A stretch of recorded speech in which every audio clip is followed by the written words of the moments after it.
Hello, and welcome back to Ave Imperator Productions. It's been a little while since I put out a video. I was getting over a little cold, and as you can see, I have a new set around me. I have actually moved. I do like this set a little bit more. I have some more options what all we can put out.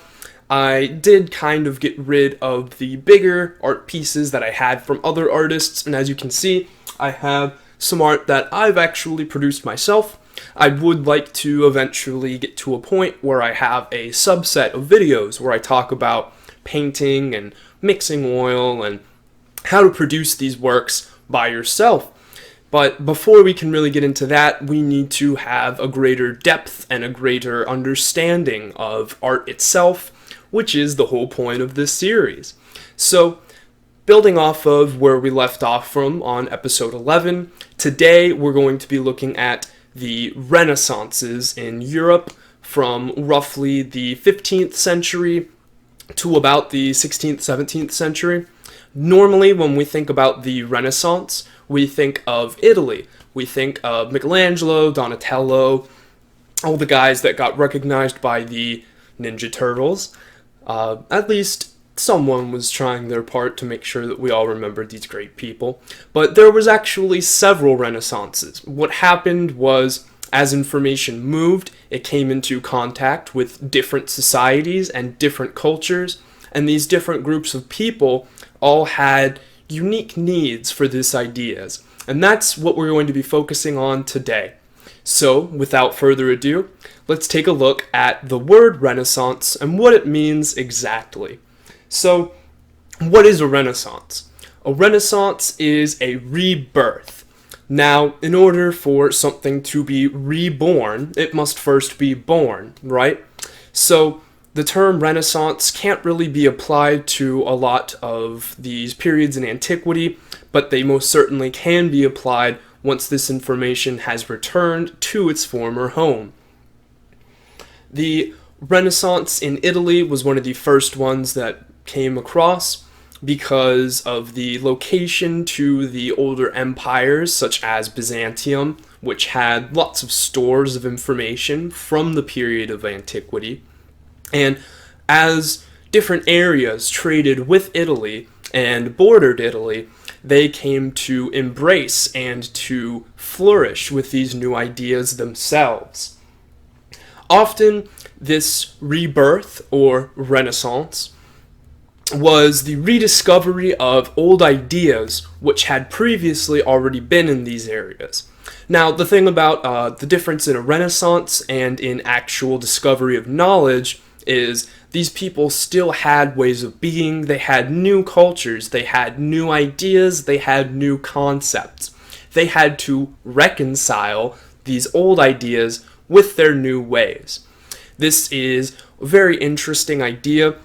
The concept of theology was actually really founded in the reconciliation of the new Christian doctrine with the old Aristotle, with Plato, with a lot of these guys that didn't have the same concepts but were still obviously very intelligent and had a lot of ideas that were very worth propagating. So, as the Renaissance went on, it wasn't so much that they found old ideas and they tried to replace their own culture with this previous culture. It was more of a reconciliation or a rebirth of these old ideas into a new and modern setting. Modern for their time, of course. So, what led to the Renaissance and what led to the embracing of these ideas? Because if you have an entrenched culture, if you have a society built off of these old ideas, why would you so rapidly want to accept new ones? Well, it's actually very interesting. A lot of these places were at war, and they had to have any sort of edge that they could get over their opponents. When we think of Italy today, we think of one unified state.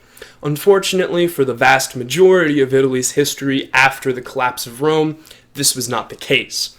Italy was a battleground for Europe. Large states such as France, England, the Normans, the Holy Roman Empire broke up Italy into a lot of small places, and such as Milan, such as Firenze, such as Roma, the Papal States, Naples. There was a lot of these small bickering states, and they all were vying for power within their given area.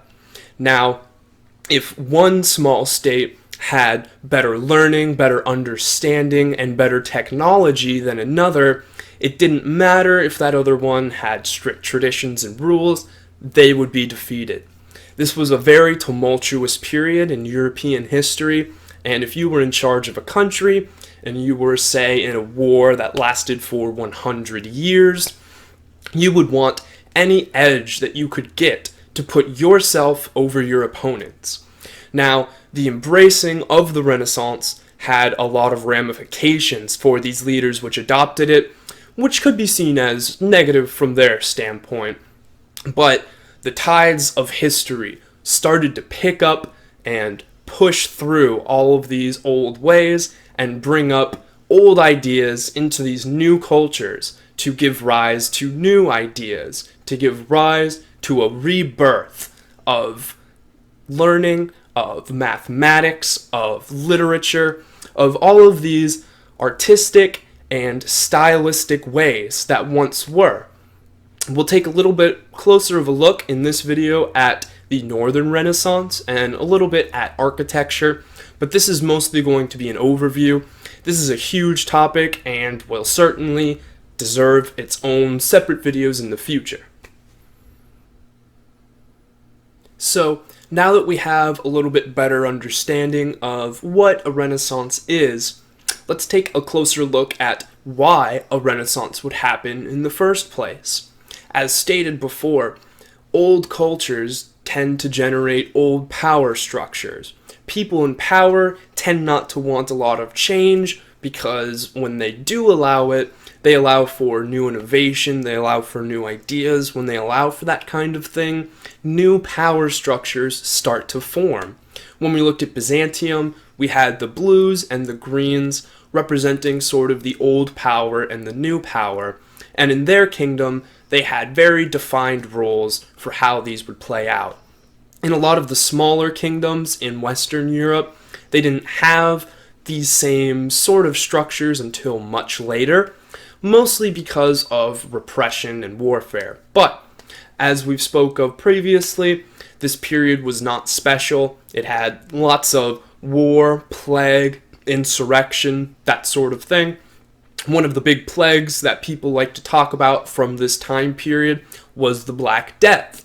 You may have heard something like up to a quarter of the population of Europe died in the Black Death.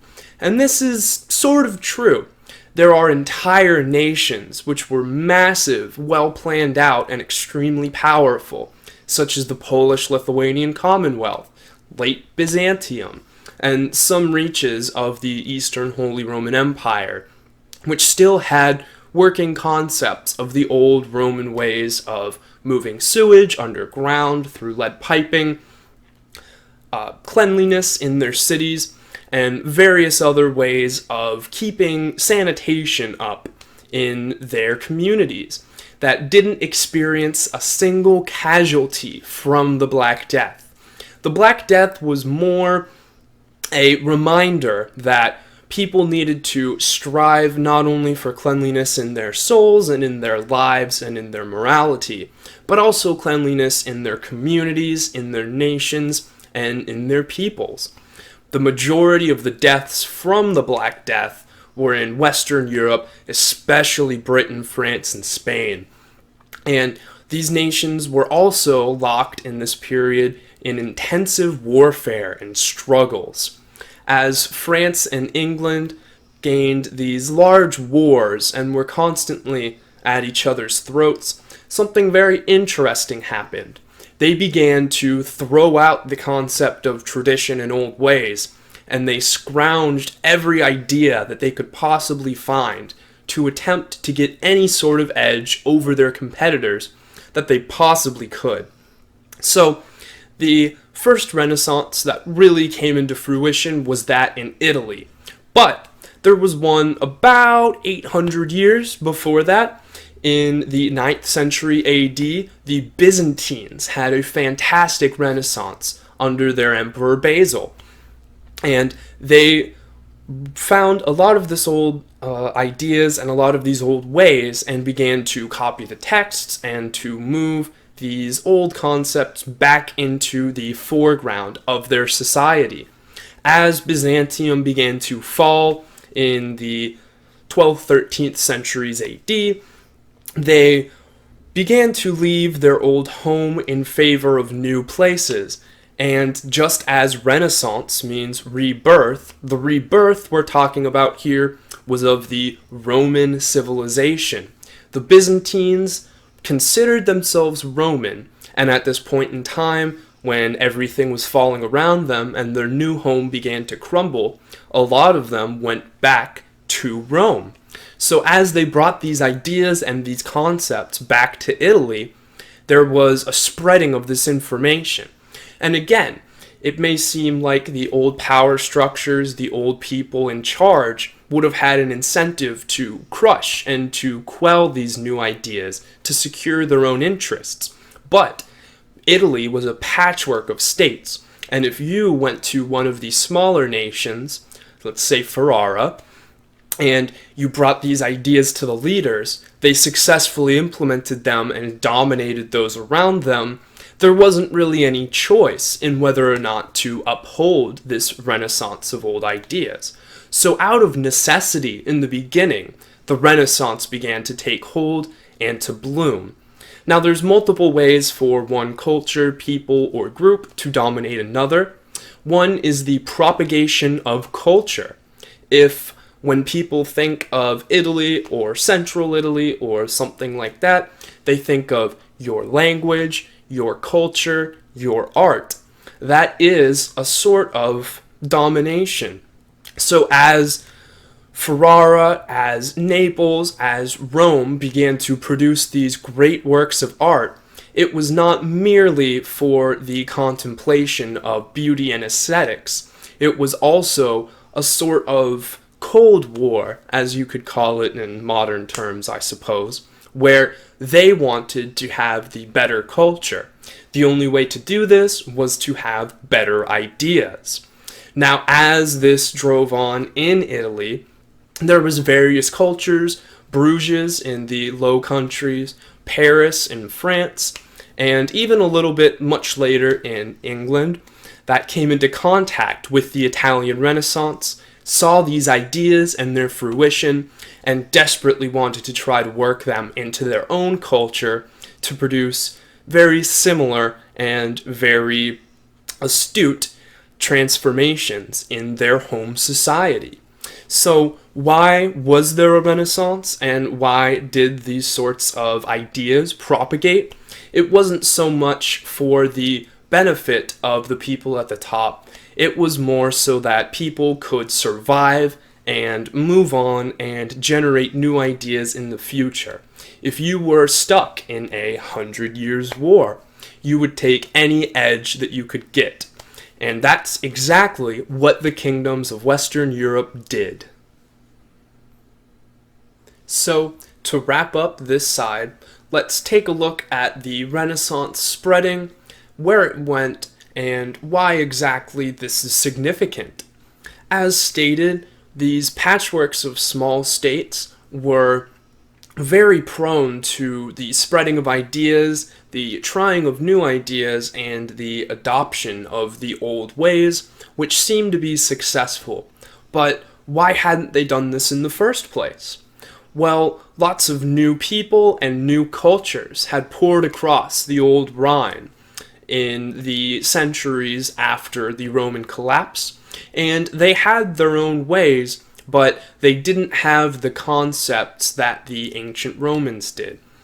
This is actually sort of an interesting idea. If a modern person were to, say, have a time machine, it may seem like the closer you are to modern history, the more you would have in common. But if you read, say, the works of Juvenal, and then you read a work such as Beowulf, it will become very clear that the latter had a much different society and a much different outlook on the world. These concepts needed to be reconciled with the better ideas of the old Roman times, but at the same time, the abandoning of their new and accepted culture couldn't really come to fruition because a lot of these societies had dug in and had made their concepts around it. One huge failing of the old Roman system was that of succession of their leaders. Now, lots of Western Europe we think of during this period as being kingdoms, but that's not actually entirely accurate. Genoa, Venice, Novgorod, there was tons of republics in this time that had held over the old ancient Roman ways of republicanism and of representative government. These were the most accepting of the new Renaissance ideas, and they were also the cultural generators of their time. The kingdoms did have a little bit of an edge in that their king could enact new reforms much more quickly, and they also had another edge over the old Roman ways of solidified and accepted methods of passing the crown of leadership from one to another. The old ways of passing ideas were mostly trade and books which had been copied by hand, but as this time period began to move on, new ideas such as the printing press helped to greatly accelerate how information could be spread, distributed, and used. Lots of these places had to decide whether or not to accept these ideas, but even if they went on a book burning or some sort of anti-knowledge rant, they could not prevent these ideas from being spread. The fact was that there was far too many nations which did still rely on their people to generate and to support their own societies, that even if you were in, say, France and you decided you didn't want these ideas, they would still flourish in Italy. They would flourish in some of the kingdoms and the smaller areas in Germany, in the Holy Roman Empire, in the different trading states. And as these ideas became more successful, they sort of spread on their own. So this Renaissance movement was not simply an idea that was adopted by the rulers and by those at the top. This was really a bottom-up movement where the people who could gain access to this knowledge could better themselves, and through each individual bettering themselves, the society began to grow stronger. So why did the Renaissance spread? Because the individual could benefit himself, his society, and his nation. This concept came to fruition with the development of humanism, which is a very interesting idea which we're going to talk about in the next part. So thank you very much for watching this first part. Stay tuned. I generally have both parts released at the same time. I'm going to be working a little bit on that. I think I might start releasing them separately. I don't have as much time to work on this as I would like, but thank you very much for watching, and I hope to see you again soon. Until next time, remember, Ave Imperator!